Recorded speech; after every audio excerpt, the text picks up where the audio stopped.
இசைஞானி இளையராஜா அவர்கள் சிம்பொனி வரலாறு படைத்து வந்ததுனால அவரை அவருடைய இல்லத்திலே நேரடியாக சந்தித்து ஒரு மரியாதை நிமித்தமாக இன்னைக்கு நான் பார்க்க வந்திருக்கேன்.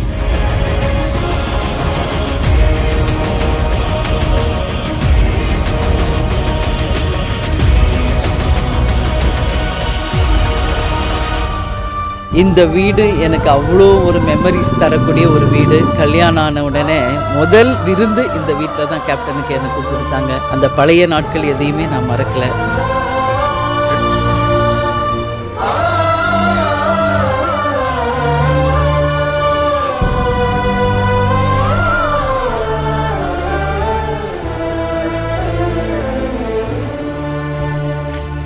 இளையராஜா ஐயா இன்னைக்கு சிம்பொனி சரித்திரம் படைச்சிருக்கார். இது தமிழர்களுக்கு மட்டும் கிடையாது, ஒட்டுமொத்த உலகத்திற்கே ஒரு பெருமை. உலகத்தில் வாழ்கின்ற அனைத்து தமிழர்களுக்குமே இது ஒரு மிகப்பெரிய ஒரு பெருமை. அவரை ஒரு இன்ஸ்பிரேஷனா எடுத்துக்கிட்டு இளைஞர்கள் எதிர்காலத்தில் இது மாதிரி சாதிக்கணும்னு ஒவ்வொருவரும் இருக்கணும்னு சொல்லி நான் இந்த நேரத்தில் கேட்கிறேன். அவருடைய சரித்திரம் சாதனை இன்னும் பல்வேறு விதமாக தொடர வேண்டும் என்று கேட்டுக்கொண்டு விடைபெறுகிறேன். நன்றி, வணக்கம்.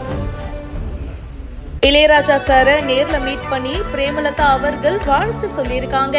சால்வா அணிவிச்சு நம்ம எல்லாரையும் பெருமைப்படுத்திட்டீங்க போங்க அப்படின்னு பல விஷயங்கள் பேசியிருக்காங்க. இந்த வீடியோ இப்போ சோஷியல் மீடியால வைரலா போயிட்டு இருக்கு. பிரேமலதா விஜயகாந்த் அவர்கள் பாத்தீங்கன்னா இப்போ இளையராஜா சார மீட் பண்ணியிருக்காங்க. மரியாதை நிமித்தமா அவரை மீட் பண்ணி அவருக்கு பொக்கே கொடுத்து சால்வா அணிவிச்சு வாழ்த்துக்களை சொல்லியிருக்காங்க. ரீசெண்டா ராஜா சார் ஒரு மிகப்பெரிய சாதனை பண்ணாரு. லண்டன்ல இருக்கிற அப்பல்லோ அரங்கத்துல தன்னுடைய வேலியன் சிம்பொனிய அரங்கேற்றம் பண்ணாரு. சிம்பொனியை எழுதி அதை சர்வதேச அளவுல அரங்கேற்றிய ஆசிய கண்டத்துடைய முதல் இசையமைப்பாளர் அப்படின்ற பெருமை இளையராஜா சாருக்கு கிடைச்சது.